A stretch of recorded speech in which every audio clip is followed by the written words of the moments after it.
Keď som sa zúčastnila seminára tradičnej čínskej medicíny s majstrom Muju Čunom, veľmi som sa potešila, pretože majster rozprával aj o alunite.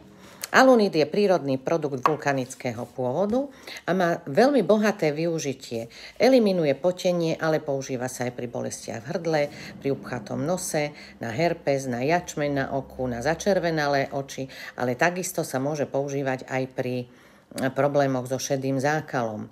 Šedý zákal síce nelieči, ale môže ho zastaviť. Čiže tento kameň treba trošku navlhčiť vodou a trošičku potrieť a vložiť si do oka. Ono to naozaj veľmi, veľmi štípe, takže netreba sa zľaknúť, ale slzami to vyjde von. Takže treba vyskúšať. Robíte to 3 dni, potom máte prestávku. Takže alunit